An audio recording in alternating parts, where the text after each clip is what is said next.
$15.15 now proudly brings to you the GTS Podcast, Guys Talking Smack, the weekly review where we talk about whether Smackdown was a smack up, smack downer, or a smack in the face.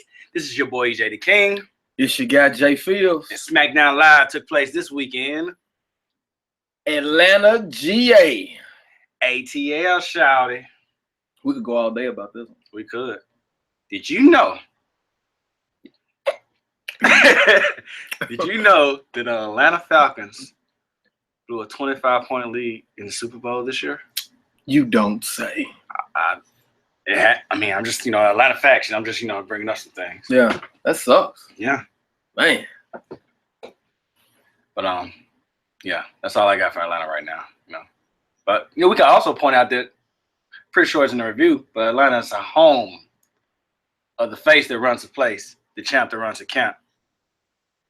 The builder of Smackdown Live, AJ Styles. This is true. Yeah. This is true. His home base. Yep. Home base. Also Xavier Woods, Yeah. So a lot of hometown heroes this week.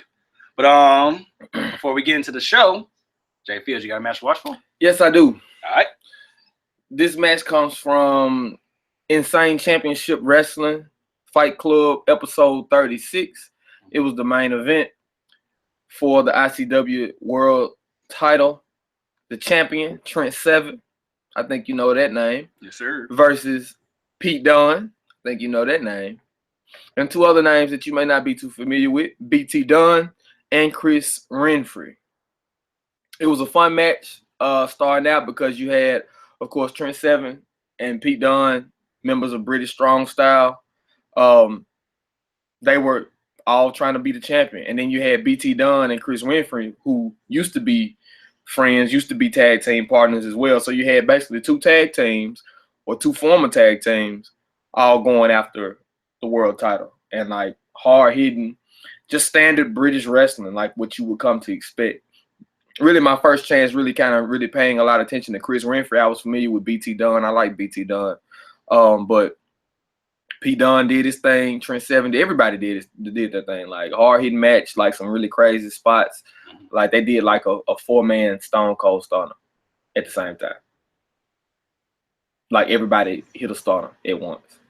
Oh, okay. It's like I was trying to picture that something like a Tower of Doom stunner. Like like one person had it hooked in, somebody else got caught in it, then everybody hit, and then like it was just crazy. It was crazy. Really good match though. I think Trent Seven is probably one of the more underrated British wrestlers. You know what I'm saying? I know some people are high on him, but I don't think he gets a lot of props because everybody's so high on Tyler Bate, everybody's so high on Pete Dunne. I don't think he really get the respect he deserves. Trent Seven is a beast. He's young too, right? Yeah, they all in the same age bracket. Mm-hmm. Yeah, they young guys. But really good match. ICW Championship Wrestling, episode 36, Fight Club. It's on the Fight TV app, Fight app. Like all you gotta do is FITE. All you gotta do is download it. You get it for free. It's like a 28-minute episode. You can catch up on it. They don't run too long. Really good stuff though. Okay. Well, getting into the news and rumors. It's a little slow this week, but we got a couple things. I think you mentioned something about Rusev they're dropping their storyline with Rusev. Yeah, like him, the story of him coming back, demanding a title shot. And Money in the Bank. Him saying he deserved a title shot at y'all. Like they completely dropped it. Now that they've pulled the trigger on Jinder Mahal being the champion, they're like, well, we don't need two foreign guys. Wow, going for the title. That's exactly what they're going, but that's exactly what they're saying. That's exactly how it's been reported. Like we don't need two guys, two foreign heels, after the title at the same time. So, or challenging for the title or having the title at the same time. So, that story's been dropped, which is truly disappointing because now it's like we'll get to it. We'll get to it. But yeah, that's his storyline's been dropped totally. So now they don't have anything for Rusev for SmackDown Live, which is extremely unfortunate. All right, and Rusev related. Lana has tweeted Shane McMahon saying she wants to be the 6th competitor for the first ever women's Money in the Bank match at Money in the Bank. Saw some mixed reviews for it. A lot of people saying, they didn't feel that she should be immediately shot up in that situation. But, I actually would like that. I wanted to be 6. I'm kind of curious to see what she will do in that match. But at the same time, I hope she gets a match before that happens. Maybe she debuts next week. I mean, what? Money in the Bank is 3 weeks, 2 weeks? 3 weeks. 3 weeks. Right? Maybe bring her up and actually let her see what she can do in the ring before I make the decision. Maybe she can fight somebody for that extra spot or whatever. But how you feel about that? Because I don't think they're gonna debut her right. Mm-hmm. What the heck? Yeah. What the heck? If they're gonna, because when she finally shows up, I don't think it's gonna really amount to anything. It's gonna be one of them blah moments. Yeah. Because they drag this shit out way too long. Yeah, they just every week it's a promo. Every week it's a little promo, a little video shoot or something with it, and it gets old after a while. You're like, man, I don't even care no more. You know what I'm saying? And if they look at the history of it, everybody that they tried to do this with here lately, the last few people that they've given these video packages to or whatever to try to bring up, when they finally showed up, it's been, who gives a shit? Yeah. You know what I'm saying? You made me wait for this. Perfect example, Emelina. Yeah. And I'll rest my case there. So I hope they add her to it just so we can get it over with. I will say, though, I do enjoy seeing her little vignettes, though, because I love me some Lana. But that's all. That's a personal thing. But I get it, yeah. As far as, just dragging on. Because they did that with Brodus Clay as well. Brodus Clay. That was so terrible. Yeah. Lost Matadors, remember that? That was bad, too. I'm just naming a whole bunch of bad ones right now. Yeah. So, yeah. Kurt Hawkins. Yeah. God damn it. Okay, anyway, let's move on. And it never amounts to anything. It never pays off. Never. It's not like a big pop, ever. Why are we doing it if it never amounts to anything? I'm getting fired up when we 3 minutes into the show. I'm trying to think, has it ever been coming soon and everybody was like, oh, shit, he's finally here? Not even Nakamura. They fucked that up, too. Even though when he showed up, it was a big deal, but we're going to get to that, too. Uh-oh. All right. Yeah. I'm over it. I'm over it. It doesn't make me care. Okay. It does not make me care at all. All right. Anything else? Any other news? I have nothing. It's not really news because I'm pretty sure Miller talked about it on RBU. I hadn't listened to it yet, but I'm pretty sure he mentioned it. But congratulations to my boy, Travis fucking Banks from Progress Wrestling. Over the weekend, Memorial Day weekend, he won the Super Strong Style 16 tournament. Mm-hmm. He beat a who's who in British. Give me a couple of names. Just to put it, you don't got to do all of them. Well, for who was in the tournament, you had Matt Riddle, you had Trent Seven, you had Tyler Bate, you had Jeff Cobb. A lot of dope guys, and I am so ready for them to release these 3 days of Progress Wrestling that they did, because they did Friday, they did Saturday, Sunday, Monday, 3-day tournament. Oh, and I'm be glued to the TV whenever they release it. I think Tuesday is when they'll have it up on demand. So I'm looking forward to next Tuesday. I gotta get you on that. You got to check out some Progress Wrestling. Dig that. Yeah. All right, well, moving on to the show, the rundown. J.Fields, what happened this week on Smackdown Live? All right, so Smackdown Live took place live from Atlanta, Georgia. The show kicked off with Kevin Owens' version of the highlight reel. His special guest was Shinsuke Nakamura. Basically, they exchanged jabs. Kevin Owens saying that he was going to do the exact same thing to Nakamura because Nakamura is a rock star. He was going to do the same thing to Nakamura that he did to Chris Jericho because Chris Jericho is a rock star, and he was going to do the exact same thing. And then Baron Corbin interrupts and says that he should have been the one on the highlight reel because he's the one creating highlights, and then he shows the video of what he did to Sami Zayn. Then he gets in the ring, and Shinsuke and and Corbin start fighting, and then Kevin Owens jumps in, and they kind of double team Shinsuke Nakamura, which leads to Sami Zayn running down to the ring, and it sets up the opening bout for SmackDown Live. Kevin Owens and Baron Corbin versus Nakamura and Sami Zayn in a tag team match. Very good tag team match that we got to open up the show. Fast forward to the ending of the match, to the close of the match. Sami Zayn was in the corner, and Kevin Owens charged, but Sami moved out the way and pushed him into Corbin. Corbin got angry because he's such a hothead, and Kevin Owens shoved him, and then Corbin hit him with one of those great right hands that he throws. And then Nakamura hit the Kinshasa. Kinshasa! Yeah. Come on! Go ahead. Come on! he hit KO with the Kinshasa and pinned him for the second week straight. 1, 2, 3 in the middle of the ring. Sami Zayn and Shinsuke Nakamura are your winners. Next up, we got the Usos coming to the ring saying that they beat everyone and they are the best tag team. And then, did we do that this week? No, it's not time yet. We didn't do that. Yeah. You talk about eyes lit up like Christmas. I was so happy. Yeah. Like, I was like, oh shit, it's time. They here. Yeah. The New Day interrupted the Usos, and they had a back and forth promo with the Usos at ringside as the Usos stood outside the ring. And they set up a match for Money in the Bank for the SmackDown tag team titles, the Usos versus the New Day at Money in the Bank. Looking forward to that. I think we'll have to go and get on the road. Yeah. I think we'll have to do it. Next up, we got the Fashion Files. We got an inside look at Fandango and him as a private eye detective on the case, and he runs into their I guess you can say their room where they do all of their work, their fashion police precinct, and it's been destroyed. And Tyler Breeze shows up in a dress because he's the master of disguise. Oh. Yeah. Okay, yeah. I get it. And then they figure out that it's the colognes because Fandango finds a bottle of cologne and sprays it on himself and then starts to taste it. And it says it's a cologne. So it sets up a match between them later on in the night. Breezango versus the colognes. Next up, we got the number one contenders fatal 5-way match between Becky Lynch, Natalya, Charlotte Flair, Tamina Snuka, and Carmella with James Ellsworth at ringside.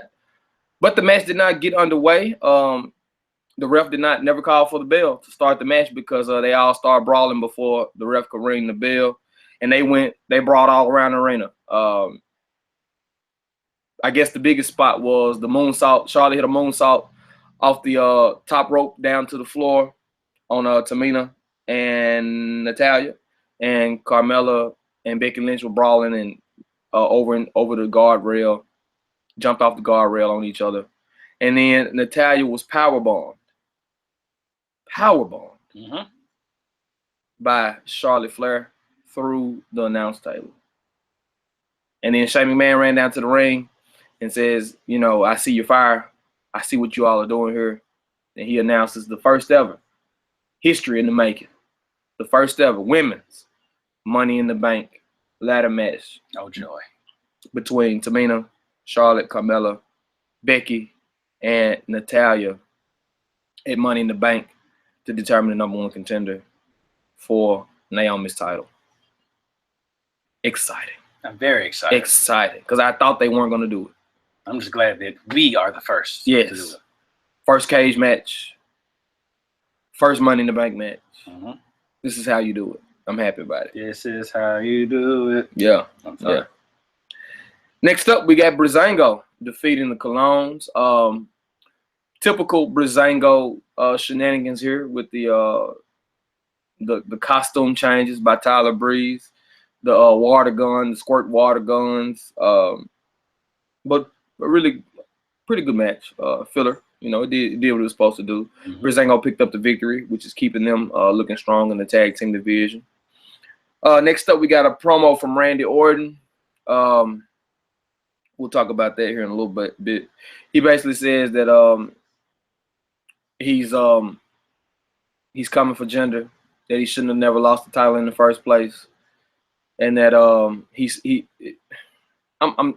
cut a promo about the match at Money in the Bank. I don't want to talk about it right now. And in our main event, we got AJ Styles versus Dolph Ziggler, and in surprising fashion, we saw Dolph Ziggler pick up the 1-2-3 clean against AJ Styles in the middle of the ring after a super kick on a failed attempt for the phenomenal forearm after Dolph Ziggler stopped it, straddled him on the top rope, and then hit a super kick, pinned him 1-2-3 in AJ's hometown, no less, to close out the show. And that, folks, was your Smackdown live from Atlanta, Georgia. Now you get it. Oh, GTS. It's time for our Smack Up, Smackdowner, and Smack in the Face. Kicks off with your boy J.Fields this week. So, J.Fields. Yes, sir. What was your Smack Up this week? There were a couple things I could have chose, but I'm going to go with the main event. AJ Styles versus Dolph Ziggler.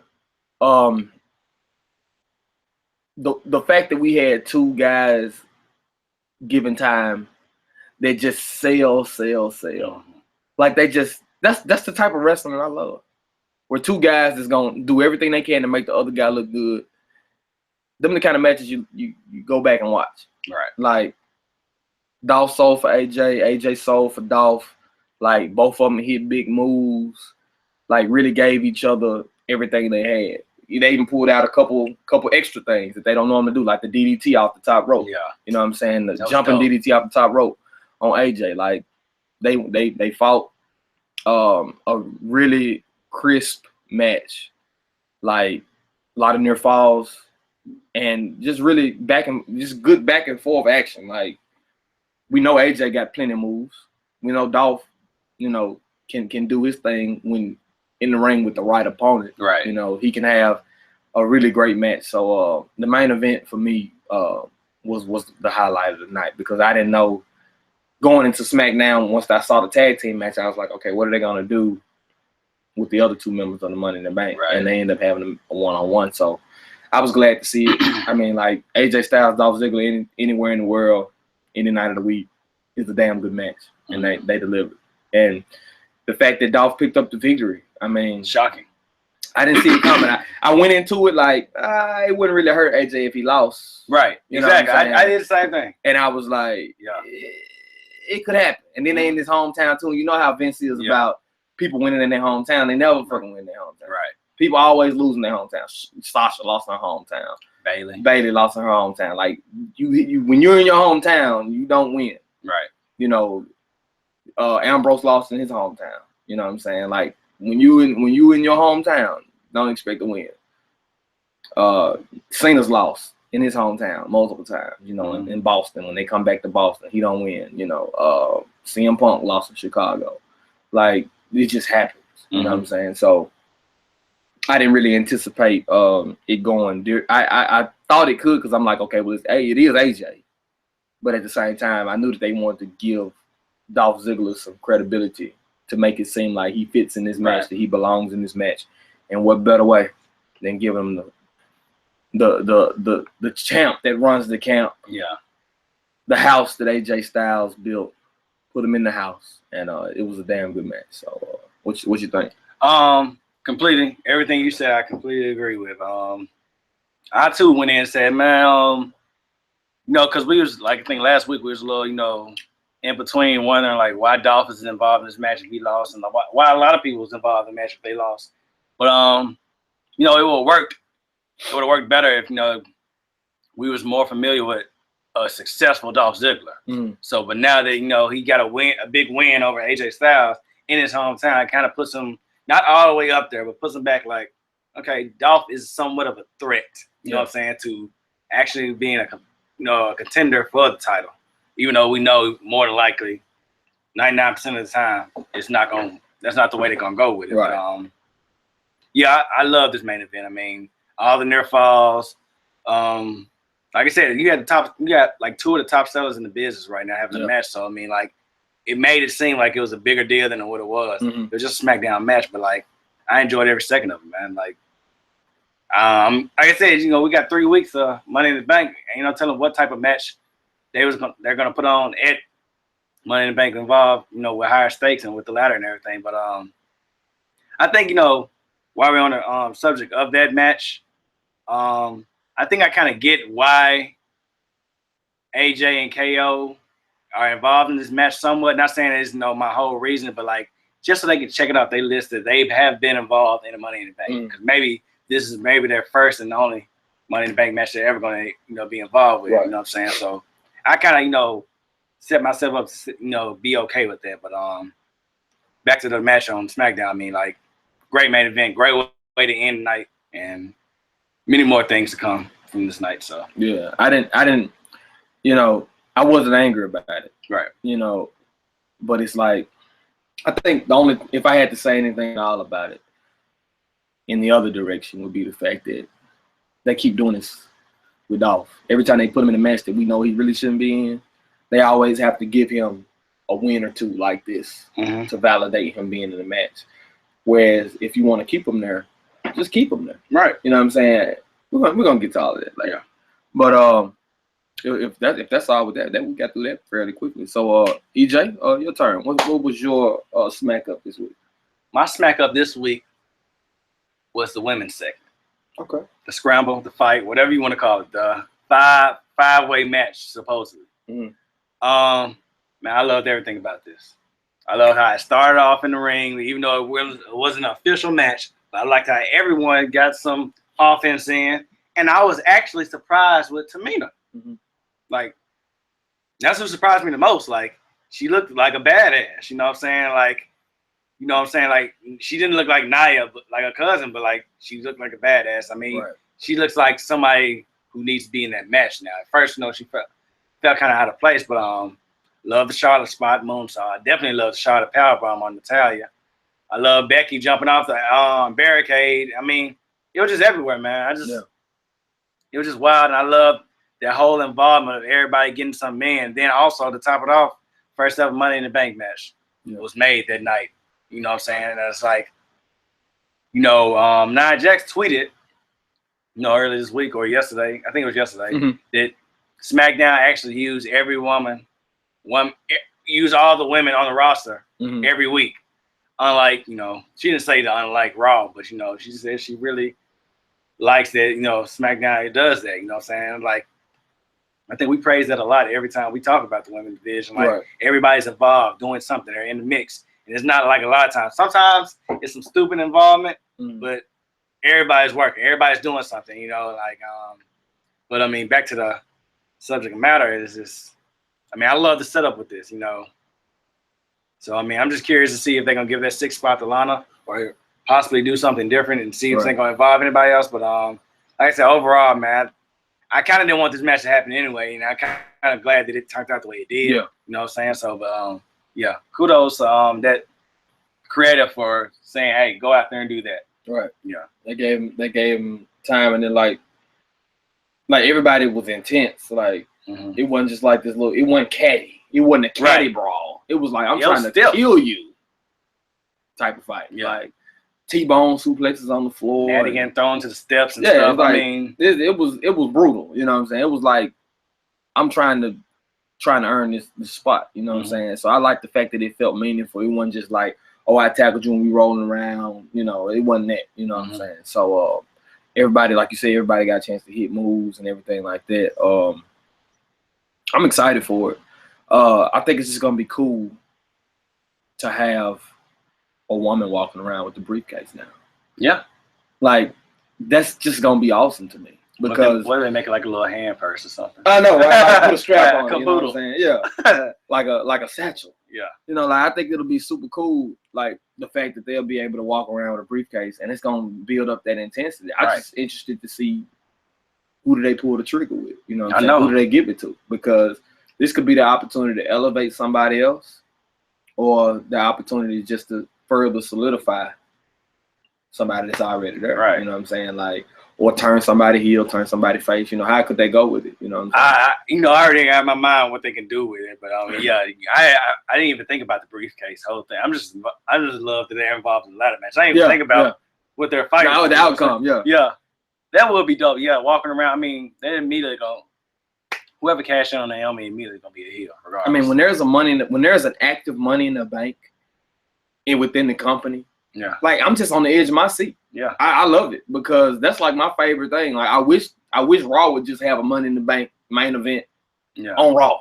They ain't even gotta have a pay-per-view. Just have it as main event on Raw and let somebody get a briefcase over there too. I think that is one of the most intriguing storylines that they've ever come up with. Shout out to Chris Jericho. Yeah. I think that's one of the most intriguing storylines that they've ever come up with is the Money in the Bank contract because like you just never know. Right. You just never know. And at any time. When that music hit, you be like, oh shit, it's gonna happen, you know. Or if the music don't, if they come out the crowd or whatever the case might be. Like we done seen cash-ins, like we've seen cash-ins doing interviews, we've seen cash-ins after matches when people done got their ass beat. We done seen them on pay-per-views, we've seen them on Smackdown, we've seen them on Raw. Like we've seen them at WrestleMania, night after WrestleMania. I mean, like, how much better? Like, you gotta take it to the next level every time you have a cash in. Like we've had a couple duds. Yeah. You know, Sandow was a dud. Yeah. You know, Cena was a dud. Swagger was a dud. I didn't really like Kane's cash in. Nah, that was kind of whack too. But the same night, didn't it?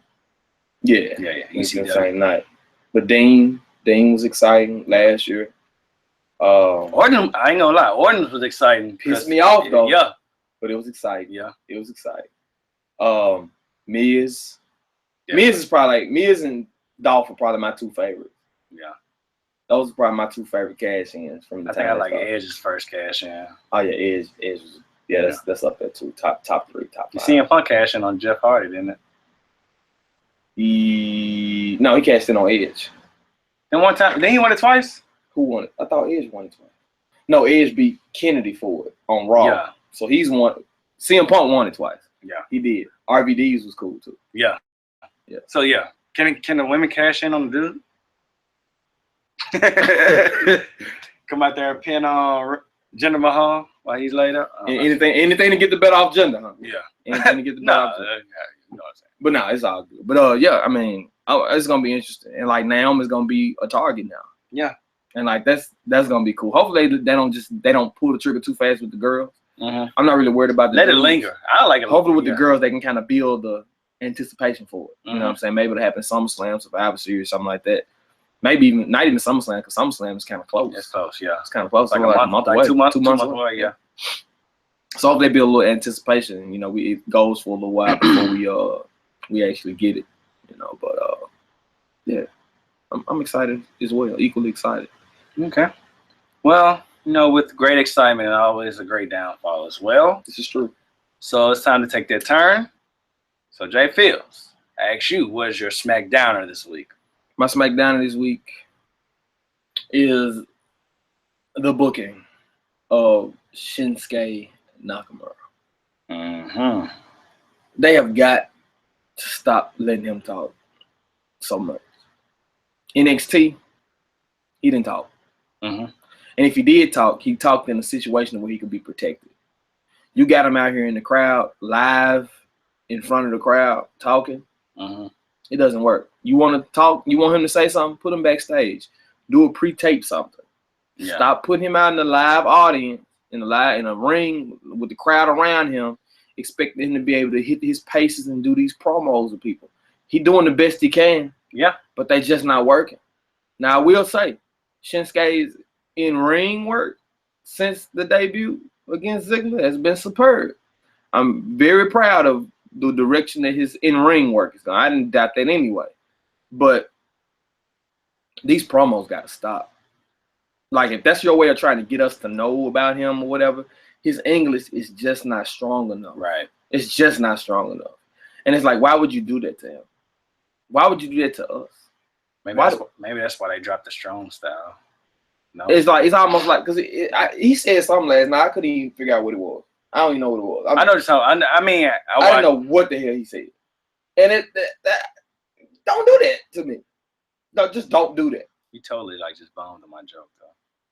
What was it? You said his English not that strong. I said maybe that's why they dropped the strong style. You didn't laugh. That was funny. Oh, I didn't catch it. I'm sorry. But no, I get it. I mindset of the disappointment on your face. I really feel bad though. I mean, like he won't even look at me in the eye. Like when he sees, like he's just looking at the ground. My bad. I'm sorry. What did you say that the dude said about Shinsuke Nakamura? Yeah, I was reading the article about like the review of SmackDown, and somebody said what they're doing with Shinsuke Nakamura is like every time he picks up a mic, it's like taking a bottle of charisma, all that charisma that he has, and pouring it down the drain. Yeah, it's literally pouring it down, and that's how I feel about it. You know, I think that's why it kind of probably pulled me even more to make this my SmackDown, because for somebody to be that damn talented, why do you keep doing it? Right. You know what I'm saying? They did a better job of protecting Roman Reigns than they do Nakamura. It's like Vince has his pride to the side or something, and call your son-in-law, say, hey, how can we make this work? Because they had it working in NXT perfectly. He didn't say hardly anything. Do the same thing. We say this week after week. The template is right there. Right. The book, the answers. I mean, it's an open book test. It's right there. Do what works. Stop trying to turn them to the artists. Because even Baron Corbin came out there and said, I don't know why you call yourself the artist. Like, I don't want to hear that. Like, you're going to be strong style forever. Like, yeah. And, like, the crowd should just get behind that. Like, literally, like, every city should get behind that strong style, because that artist shit ain't going to work. But the rock star, the artist, like, no, he's not. I just don't get why they shy away from this. Like, why? I mean, he was strong style in NXT. Why he can't be strong style in? Exactly. This dude having wars. Yeah. And it's like, we know he hard hitting. Like that, it's like they rather focus on the entrance than focus on what he does in the ring. And it's like it should be the other way around. Focus on what he does in the ring. The entrance is just complimented. Right. The entrance compliments the wrestler. It should be about the wrestler, not the entrance. Right. Like they even gave this dude pyro.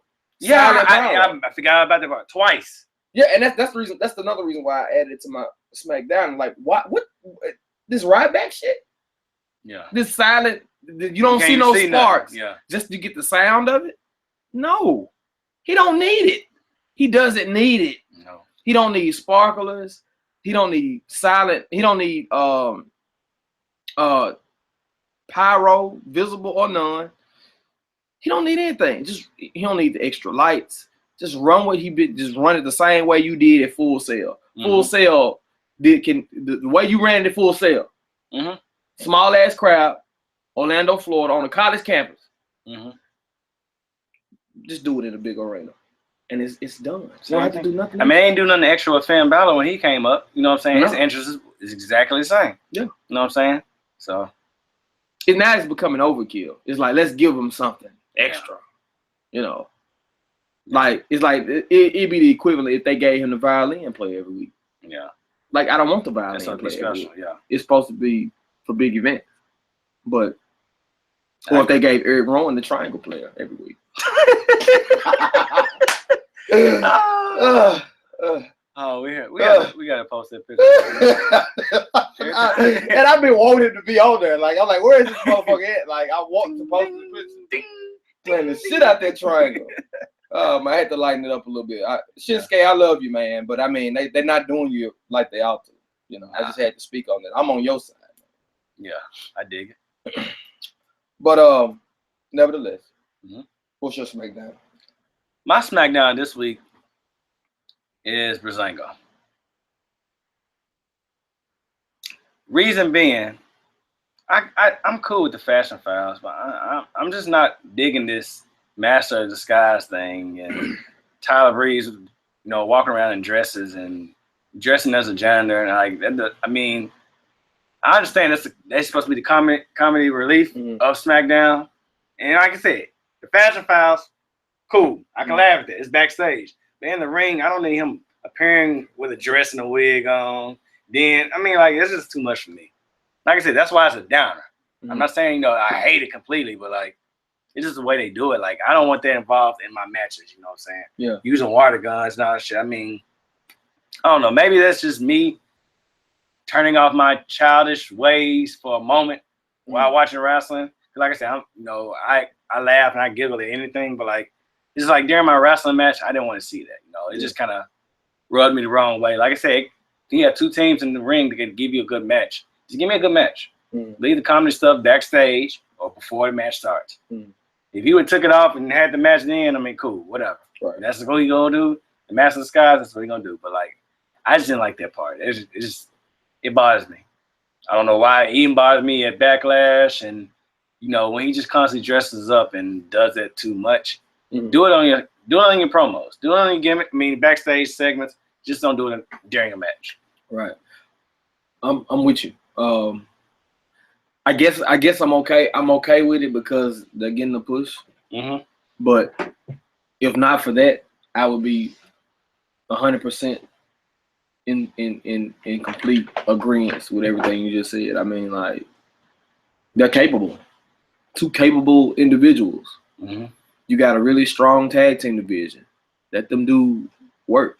Like, lead the mops and the wigs and all the other stuff to the outside. Like, we talked about it last week in detail about how good Tyler Breeze is, how good Fandango is. So it's not necessarily needed, quote unquote needed.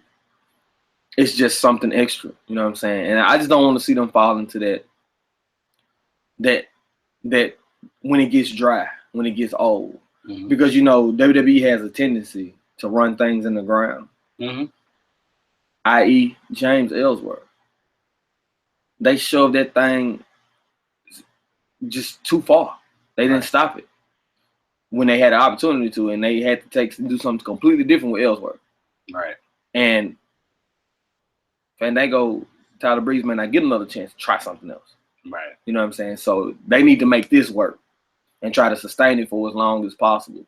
You know what I'm saying? I think if they run it too fast, too quick, then it's going to get old. The fans going to eventually turn on it. You know what I'm saying? Right now, it's all kind of laughs and giggles. Like, he tripped over me. He used the water gun. He got rolled up. But, like, no, we need to get back to Tyler Breeze putting on one of the best matches on the night. And Fandango can go. He can hold his own. He stepped his game up even since this Brazango run. Right. But we need more wrestling. That's theatrics. I think I need to go back on NXT and watch some old Tyler Breeze matches because, like I said, I'm kind of losing sight of how great he used to be because I constantly keep seeing, what I've been seeing, Yeah. And I kind of need that, reminiscence of him being awesome. Yeah. Like I said, we all know he used to be like that. So. And he wouldn't win all the time. Yeah. But, I mean, he give you a damn good match. Yeah, so maybe that's what I need to do, too. Maybe I'll appreciate his presence in the ring and not be overshadowed by or distracted the fact that he's always wearing disguises and being silly and shit all the time. Right. But, yeah. Because even when he was Prince Pretty, all that stuff stopped when he got in the ring. Yeah. I'm finna whoop your ass with these furry ass boots. Yeah. And these tassels hanging off them. I'm finna whoop your ass. The beauty shot, I hate that move though, but it's a cool setup move, but it's a horrible finisher. Yeah. The supermodel kick. And I need that to protect that on Prettier. Cause I think he won with it this week. Yeah. But last week he didn't. Or when he fought the Usos, they kicked out. I understand it was a big, for the titles, but protect if that's gonna be his move. I mean, the name's perfect for who he is, you know what I'm saying? But they gotta protect it, make it a big deal. Yeah. I'm pretty sure Christian was like, yeah, go ahead. Yeah. You know what I'm saying? Stamp of approval. But nevertheless, it's time to take that even harder turn. So J.Fields, what is your smack in the face? My smack in the face this week is Randy Orton. Hot tag. One job. He only had one. Mm-hmm. Come out and sell this damn match at Money in the Bank. Sell this rematch. And he almost did it. He brought up history, gave us some nostalgia, talked about his lineage, talked about his dad, his grandfather. Mm-hmm. But then he buried him all in one comment. This is what he said. If my grandfather were here today, he slapped me because I lost the title to a guy. He'd be upset at me because I lost the title to a guy like Jinder Mahal. How could you bury your new WWE champion, just like that. Almost like, oh, I took my eye off the ball. It wasn't supposed to happen. All right. You a face, though. You're supposed to be the face. You can't say that as the face. That's almost like calling fluke without calling fluke. Right. That's what heels do. I didn't like it. Ginger on the screen, you know, they showed all of the media attention that he's gotten over in India and the surrounding areas for him being a WWE champion. I think that's all great. That's all fine and dandy. But, like, they didn't build this match very well going into Backlash. Mm-hmm. And they got 3 weeks to try to do something different with this now. Now, the celebration, you spoke about it last week in the review, how you enjoyed the celebration. I think the celebration was a good kickstart to it. Mm-hmm. But to have Orton come out and cut these promos, I didn't like it. Nope. I did not like it at all because it almost seemed like he's just not believable anymore. He's just not believable. Like, either you mad about it or you're not mad about it. Which one are you upset that you're not the champion no more? Either you need to come out and give that to the crowd. Let us understand that you're not happy about not being a champion no more. Or if you feel like it was a fluke, you need to come out and sell it. Like, you staying in this monotonous ass tone, I don't know which way to go about it. Then Jinder Mahal responds to you, and you turn your back on him and go pose on the ropes. Yeah. What the hell is that? Was so awkward, man. What the hell is going on? I'm gonna stop there. Hot tag. Exactly. That's the point I was exactly from bring up. Like, after all that said, he like blankly stares at the crowd and turns around, just walks over and just does his pose. I'm like, and they hit the music. I'm like, was there something that's supposed to be said at that moment or anything? Like, I just didn't get it. It made me feel like, what are they doing? But back to the promo. I mean, I'm sitting here watching it, and like I said, I didn't watch it live with y'all last night, but I'm watching it today in my own home. And I'm like, man, this is. I mean, like, what's your word? What type? It's unseasoned chicken. Yeah, like that's what it was. Like bland as fuck. Bland as hell. I mean, it wasn't even. It was unseasoned, not even cooked, sitting in the sink kitchen. That shit was horrible. And the fact that, you know, he brought up the, you know, winning the title in his hometown again, it's not gonna fare well if he loses in his hometown, and being an American. I mean, he brought the American shit again, USA. He brought something like that. And I was like, come on, man, we don't need to do this. But I completely agree with you about the great build. They started making it believable that Jinder Mahal can be a legitimate champion. Mm-hmm. And Randy Orton just said, nah, bump that. Let me give you out this dry-ass promo. And just like you said, there was no emotion.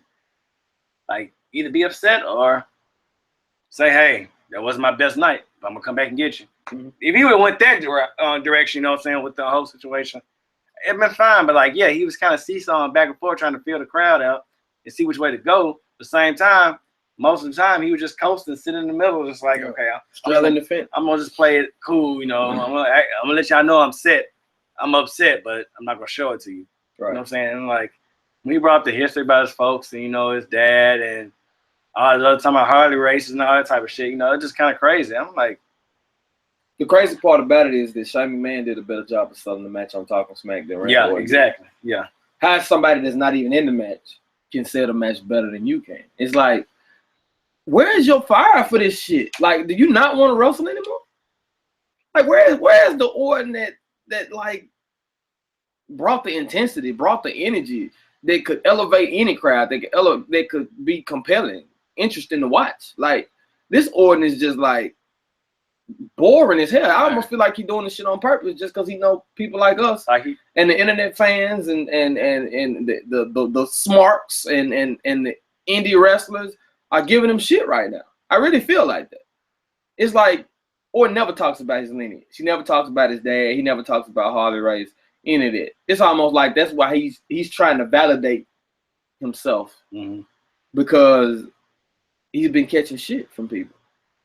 Like all the videos that's out right now from the different indie promotions that are literally like RKOing everybody or people not doing dives because he said shit about it. Yeah. Like, I don't know. Like, it's bad. It's like he got a really, really mad case of the Mondays. Yeah, it's like he just show up and clock in, man. I'm just here, man. Just here sitting on this clock, man. Let me go ahead and say my little piece. Like strictly video game promo. Like, let me see. Should I press A, B, or C to do this promo? I'm gonna pick this one. And he go out there and just delivers so uncharismatically. You know, like it's just so bad. Like, and to keep yourself relevant, to keep yourself important, to keep people liking you. Like you got to post videos of you RKO and your kid in the pool. Like nobody get like that's the type of shit that keeps you relevant. Like because the shit you're doing on Tuesday nights, it ain't worth nothing. Right. He barely wrestles already as it is, and then when he do, it's not like we get like an amazing match out of Orton. I mean, like Orton used to be just coasting. Mm-hmm. It's almost like he didn't completely water down his offense. He didn't completely water down his work style. Like Orton used to have matches with people that I'm like, man, this was a good ass match. Match with Jeff Hardy, match with RVD. Like I remember those matches. Mm-hmm. You know what I'm saying? Like matches with Daniel Bryan.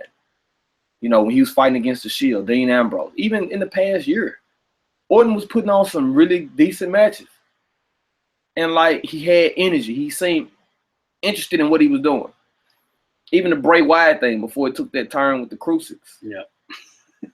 It was going. You do that purposely, don't you? I do. It was on purpose. It was going in a good direction. But ever since that's the crucifix fault. I just figured it out. I think it's I think he cashed in on his favor from Vince too soon. Yeah. If you'd have waited later on and won another title run, fine, so be it. But like not on Bray. And I think ever since the Bray situation. And it's messed up the whole company. Yeah. The whole company's messed up. Now I will say this 5-way situation on Raw is pretty interesting. Yeah. And this Money in the Bank is gonna be good. You know, I have no doubt in my mind about it. But the title pictures is where the problem is. Both title pictures. Mm-hmm. Especially, I mean, but yeah, it could be worse for us. Yeah. Because they bring up this 30-day rule, got to defend it for everybody else if they hurt. So you got a guy defended the belt. Haven't seen the belt. Can I see the belt though? I mean, you ain't got to defend it. Just can I see it? Can I make sure it's still there? Yeah. I ain't seen the belt. Can he come sit at ringside with the belt at Extreme Rules on Sunday? I mean, Paul Heyman brought it up, but you know. I want to see the belt. Like I want to see it for myself. Like I hadn't seen the belt since WrestleMania 33. This is true. This is crazy. He held it up in victory, and that was the last time I saw it. Just holding down belt hostage. Like keep a picture on my wallet, like, oh, what it look like? Oh, okay, that's what it looked like. Universal title in hide, and even buried it. Buried the title. Raw related. Mm-hmm. I saw a rumor that it's a scheduled match for one of Brock's appearances on Raw against Bray Wyatt. Don't know if that's after. On Raw? Yeah. It's on Raw. I don't know if it's after Extreme Rules or it's before Great Balls of Fire. Oh, I forgot they named the pay-per-view that. Goodness gracious. Goodness gracious. I wonder if they're going to use the song. Please don't. Maybe they're going to remix it. Great Balls of Fire. They're going to have a remix and Flow Rider going to do it. Great Balls of Fire.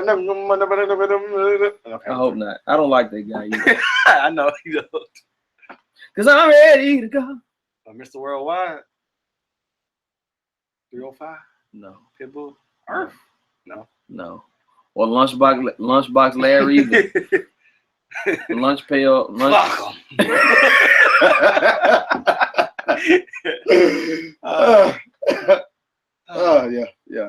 Yeah, to hell with that. Well, that would do it for our review. Damn, we actually ended this pretty short. It feels awkward that we got 49 minutes of a show right now. You don't really feel like 49 minutes though. It feels like it actually does feel short to me, but like maybe because we had some great smack ups, and then our Smackdowners was kind of like, you know, it made me a little upset, but we had to go on a tangent about it. Right. We had agreements of our smack in the face. That's what happened. Yeah. So let's get into these near falls. So near falls? Yeah. I got one too. So near fall. This could have been a down or in the face. Luke Harper, hadn't seen him. Yep. Ty Dillinger, hadn't seen him. Yep. Aiden English, hadn't seen him. Rusev, hadn't seen him. Eric Rowan, hadn't seen him. Mojo, hadn't seen him. You got 6 American guys. Alpha. American Alpha, hadn't seen him. Ascension, hadn't seen him. You got 2 tag teams and 6 singles competitors that you're not even using. Sin Cara. Never mind. We're gonna leave it at 6. We're gonna leave it at 6. Where the hell are they? I have no idea. Yeah, I told you about that tweet Mojo Riley sent out. Him posing next to the Under the Giant trophy with his hand on his face, said still waiting. By the time we get to Mojo's push, it'll be time for the next Andre the Giant battle. They made a mistake. That's all it is. They made many mistakes, but that is by far one of the worst. Between Jinder Mahal and Mojo Rawley, 2 of their biggest mistakes. Yeah. 2 of their biggest mistakes. And it's like, it's not about what the fans want. And maybe we're not that high up on the totem pole anymore. And maybe I just need to accept that. It's hard to accept, though. It is, because when you've been watching this shit as long as we have, you used to kind of being thought about. Mm-hmm. But like now, it's like we're afterthought. We somewhere below marketing.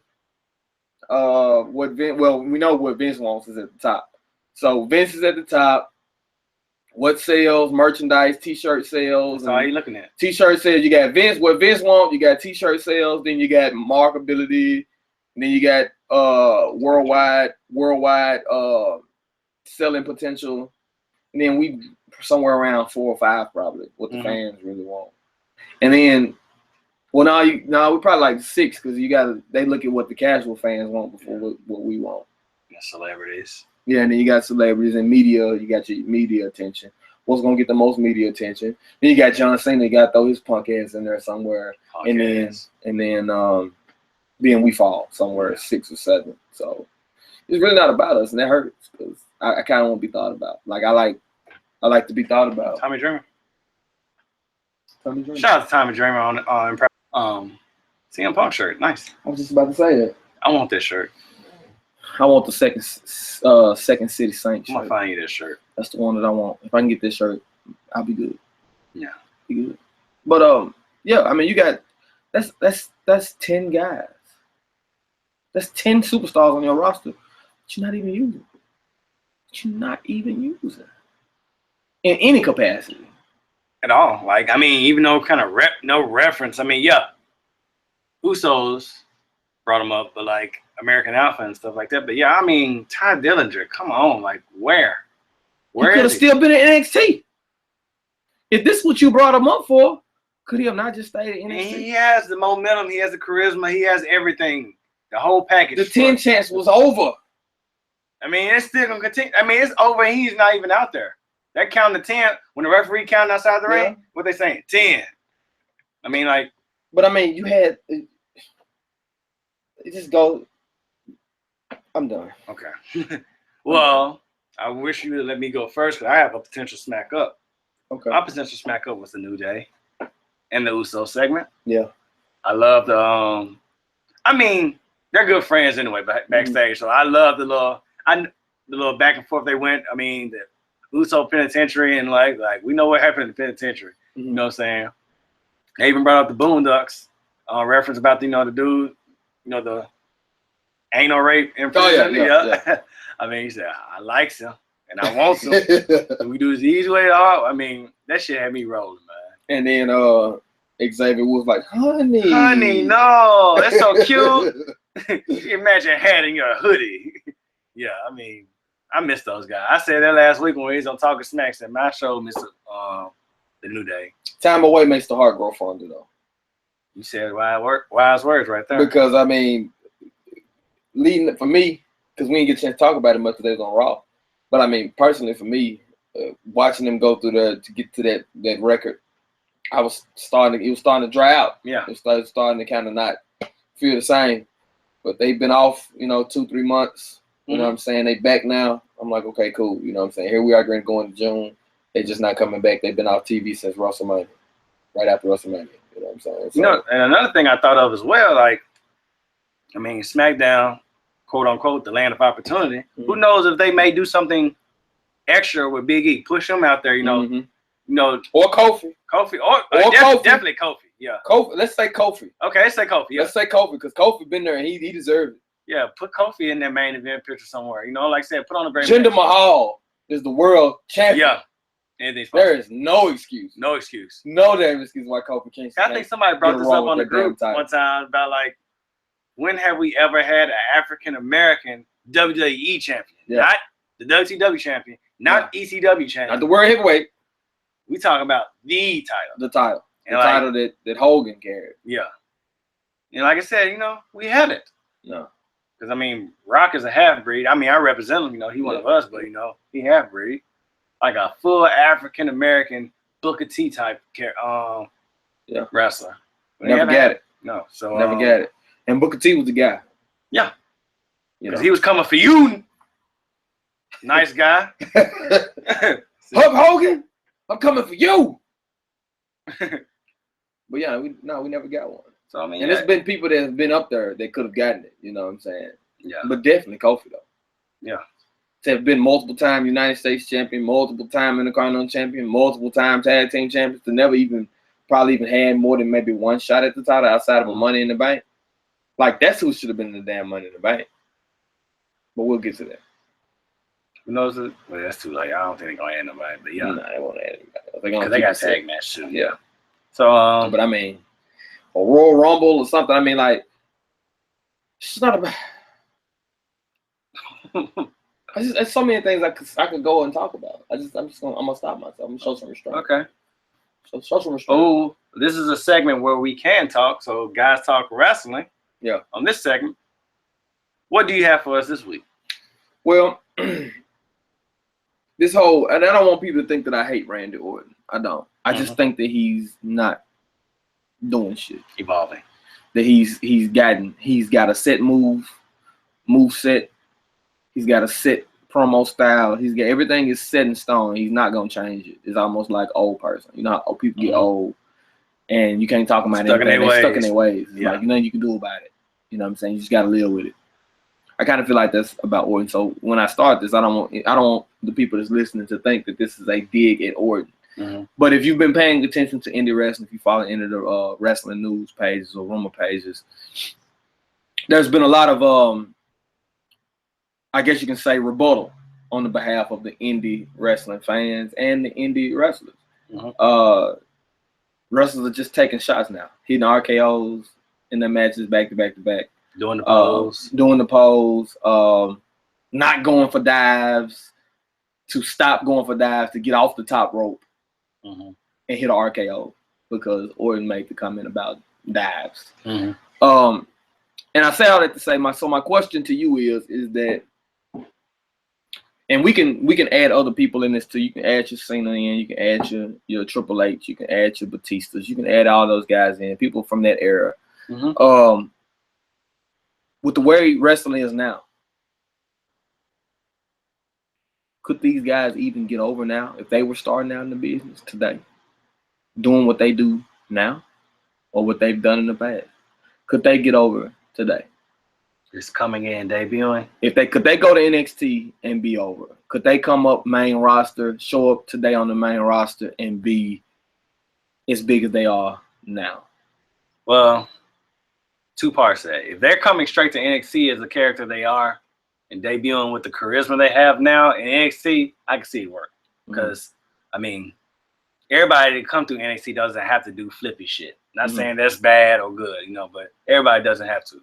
But to make that main roster debut to the fans now that's locked in every week or buying a ticket, they're going to want to see something impressive. If you just come out there being today's Randy Orton, I don't feel that'll go over with the crowd too well. Because, I mean, other than a cool pose and a RKO, I mean, what else can you deliver as far as entertaining and a great match? You can't draw me in as a character as far as your mic work, you know, being cutting a promo or anything. But the only person I probably can pick, you know, somebody is different, you know, in that same type of, you know, I guess mindset would possibly be Triple H. I think Triple H can get over, you know, because, I mean, he's a great seller. He cuts promos great. You know, he has the look.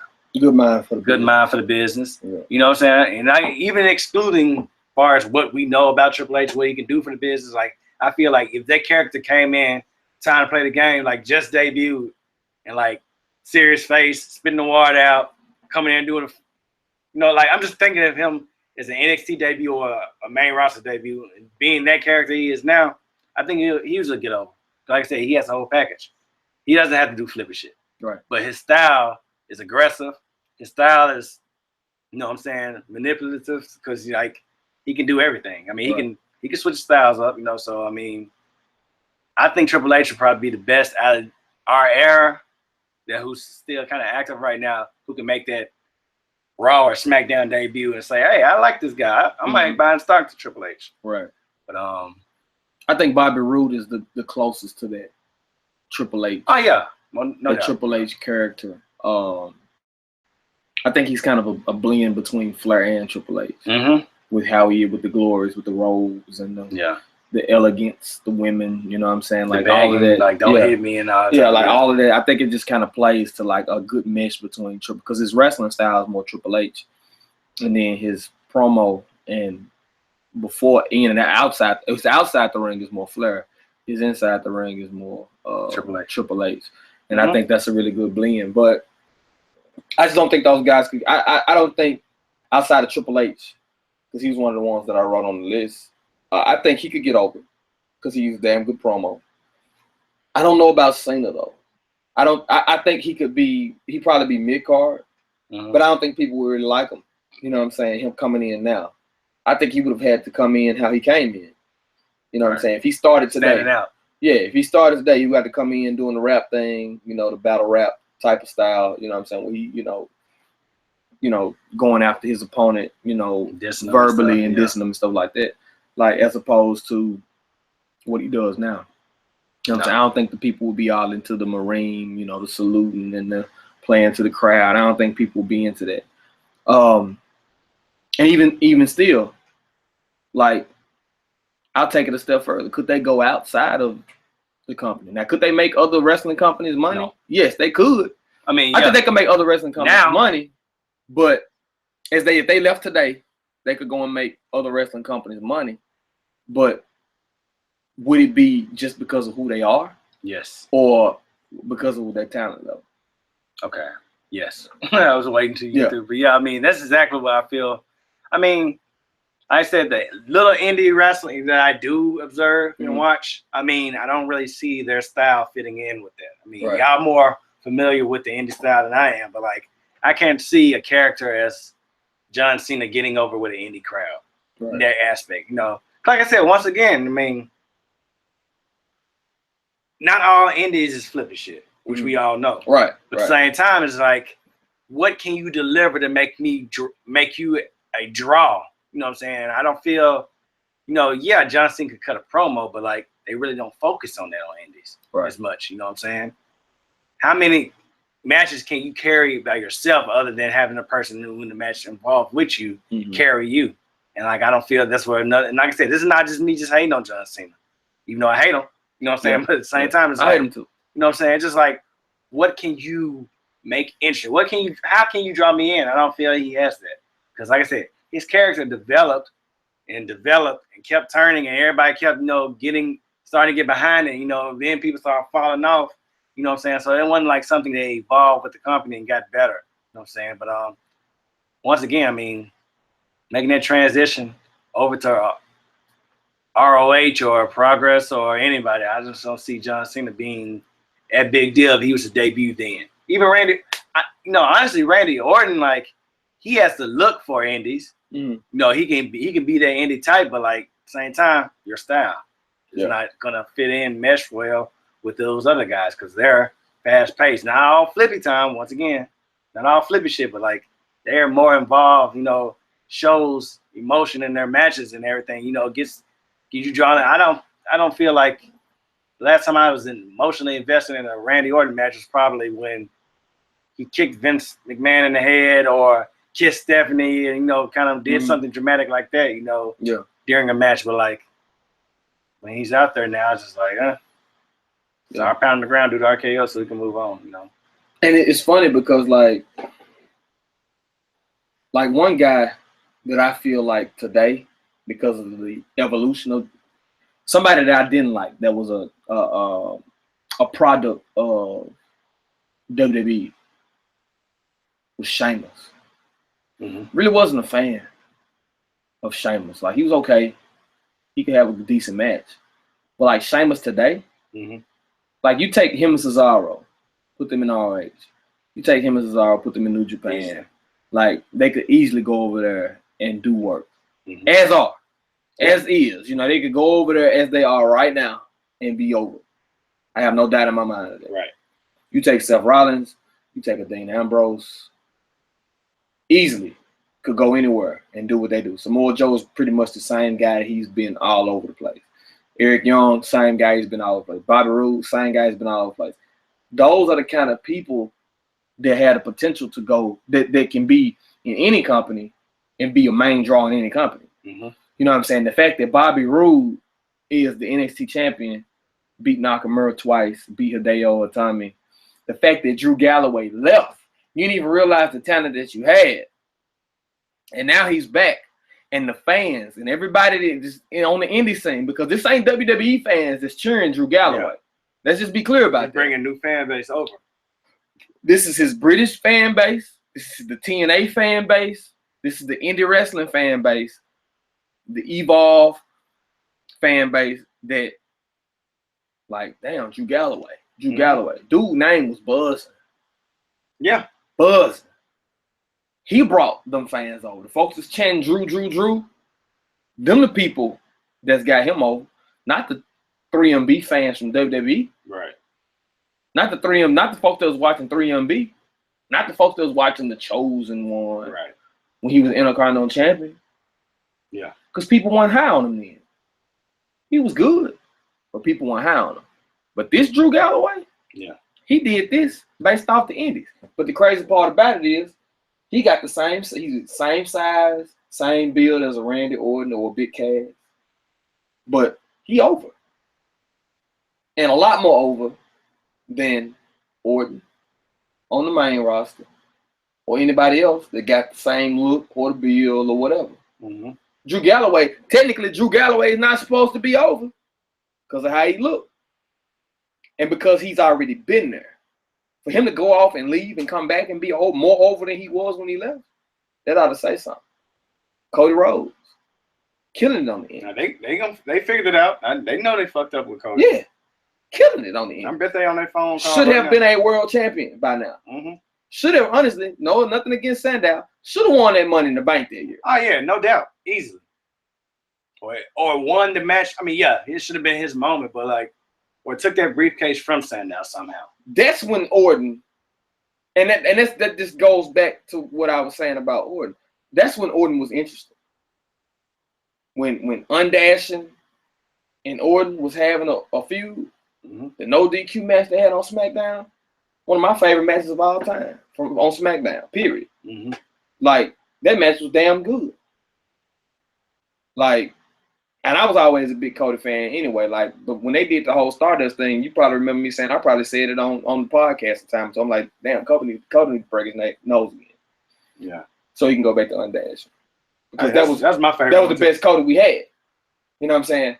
But the fact that he's taking everything them folks gave him, what have they given Orton that he took and really made into something? They had to put him back with Triple H to make him important again, just to give him the title again, put him in authority. Like, he's had people to help him along the way to keep him relevant. Same way with Cena. Of course, Cena ain't been in no stables, but he's had to go against the authority, or he's had to go against these people that have been in control, or the Edges, or the Vicky Guerreros of the world. He's had to, or People Power, or John Laurinaitis. He's had to go against all these other people just to stay relevant. Whereas people like Punk, people like Daniel Bryan, they did it based on how good they are. Right. You know what I'm saying? And which is why Daniel Bryan go to the Indies, he's over as hell. CM Punk come back to the Indies, he's over as hell. Kenny Omega come to WWE, he over as hell. Adam Cole, baby, whenever he show up, gonna be over as hell. Not because of what Vince think. Yeah, what they're doing with his character. But because of what these folks have done on the Indies. Side note, you think they're gonna change Adam Cole's name? They better not. They better not. Okay. Don't change his look. Don't change nothing about him. Just give him a T-shirt. Because just give him. He got the T-shirts. And the thing about it is that if you look at it, the only two people that have benefited. Well, I won't even say benefit. The only people that weren't too hurt from the name change was Hideo and Finn. The only two people that I'm okay with them not changing them, and Neville. Sammy. I'm okay with Sammy. At this point, Last one, Aleister Black. I'm okay with Aleister Black. I'm okay with Aleister Black. Now, Rude, Young, Joe. No, don't. I'm glad they didn't touch them because they need to be. Because once again, what Eric Young was doing on the Indies with the whole maniacal maniac, you know what I'm saying, gimmick, him being the leader of Sanity, it just transitioned over. Yeah. You know what I'm saying? But like Trent Seven, thank you for letting him keep his name. Pete Dunne, thank you. Tyler Bate, thank you. Because that's your point of reference. Everybody does deserve a name change. Now, you know, Tommy Ian coming in. Tommy Ian was big, but Tommy Ian wasn't the hugest star over in the UK or, you know, Scotland or wherever. He wasn't the biggest superstar. So they could afford to change his name. But like you bring in Shinsuke Nakamura, you can't call him John. John Lee. You can't call him that. John Lee. You can't call him that because you want to change his name up and put it on the T-shirt. No, he needs to stay Shinsuke. Samoa Joe, too big. Got to bring him in as he is. Bobby Roode, got to bring him in. So when they show them folks in the crowd at NXT TakeOver, damn it, that's what they need to be when they debut. And I think that's kind of where they're going with it. Like, I really didn't like the fact they changed Drew Galloway's name back. You know what I'm saying? But the fact that since he'd already been there, I'm okay with it. But if you ain't never been there and it's your first run, let you keep your name you got. Don't even try to switch it up. But a lot of these guys go into their contracts now saying, hey, I'm not changing my name. Some people some people are more open to like, hey, whatever, what y'all got for me, you know. But I think a lot of them go into the contract now like, hey, this is how we're going. This is gonna be my name. I already got a brand, you know. Let me build off that. Cause like I said, I mean AJ Styles as well. Like Austin Aries, TJ Perkins. This man cannot come in and be called anything else but AJ Styles. Right. You know what I'm saying? So Gallows and Anderson. Yeah. Like you got people that deserve to keep their names. Yeah, see, they could have did the same thing with Gallows, you know what I'm saying? You know, Festus. Yeah. Festus and Anderson. We didn't want that. Please, not that again. Ding, ding, ding. I want to still have flashbacks when he the bell ring for the match. That'd be horrible. Biscuits and gravy. What happened to that guy? Who cares? It was like so immediate. He was second generation though. Who? To who? I don't remember. We'll fact check it. I have to fact check that one. Yeah. But he was the son of somebody important in the business. Keep talking. I promise he was. Give us something to talk about, because I want to find that. I want to find that for our viewers. He's somebody's son. I don't remember who, but he's somebody's son. I don't want to. WWE Festus. And what was his name? And Jesse. Festus and Jesse. He was somebody's son. I promise he was. I don't know. But Ray Gordy. Terry Bam Bam Gore's son. Freebird. Yep. For real? Bam Bam's son. Terry Gordy. Yep. Thank you, EJ. Good job. Told you. Second generation. You will never know him. How, Sway? How would you know? I don't know. He got released in 2010. Damn. He had a job then? That's probably when it was biscuits and gravy. For everybody. Horrible. He's a police officer in Atlanta now. How ironic. He's a police officer in Atlanta where Smackdown was live here tonight. See how it just comes in? I know. It works its way out. But, you know what? He the one he was at the induction last year.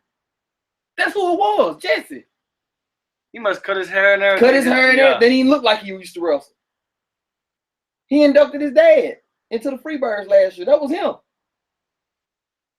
Hold on. I thought that was him. Not this year. Last year when the Freebirds got inducted, I thought New Day inducted them. But no, I'm saying he was there because Oh, okay, Michael yeah. called He him took out. his place. Yeah. Yeah. You sure did. Yeah. That was him. I see you. Okay. Look at that. Look at how that came full circle right there. Man, it did. It worked itself out. Biscuits and great. Biscuits and great. You better be glad I don't got the audio. I'll play the joint right now. No, please don't. No. Wait till I upload the podcast. Oh, biscuits and gravy. Oh man, that'd be funny. Anyway, that would do it for our show today. Hope you guys enjoyed it. Check out 1515 app for other podcasts. RBU is up this week. Equal Opposite Studio Flow, MWT, Lace 'em Up. That's Equal Opposite? You did. Okay. Rundown. Did I say Studio Flow? You did. Mac and D Talk TV. And all the other type of stuff. Click on the Amazon link to support the site. Check out GTS on YouTube, Facebook, Instagram, and Twitter. Guess what? J.Fields album. Check out J.Fields. Coming soon. No Recess. No Recess. Soon. My debut album, No Recess, June 10th, on all available media, Spotify, iTunes, Google Play. It'll be available on June 10th. In a couple weeks, you'll have some new bump to bump. Check that junk out. And if there's nothing else, this is your boy EJ the King. It's your guy J.Fields. And we are out this bitch. Holla. 76 minutes. Hour and 26. Nope, hour and 16. It's a short show. They're going to be like, damn, what happened to the hour and 30? I know. I think still going to be mad at them. Hour and 30 plus. They be liking the show going long so they can make their work week a little shorter. I know, right? It makes my day short. I'll listen to us again, too. Biscuits and gravy.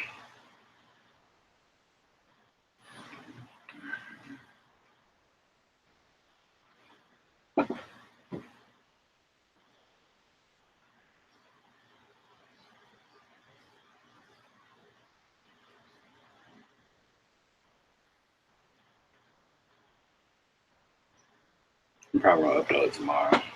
Cool. Give RBU some breathing room. Right.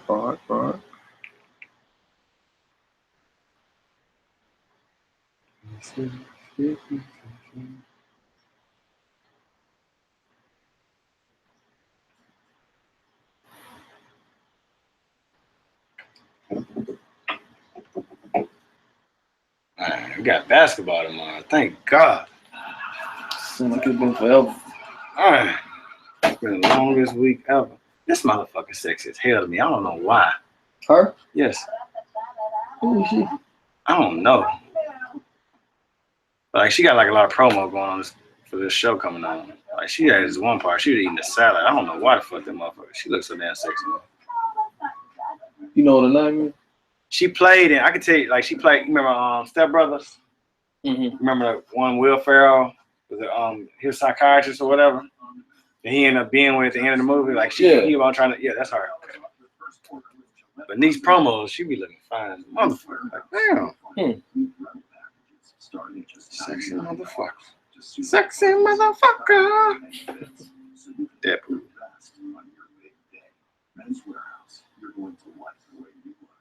I guarantee. You don't see that no more? I'm so glad. Well, I was going to have to go to Baton Rouge on Saturday. I don't got to go now.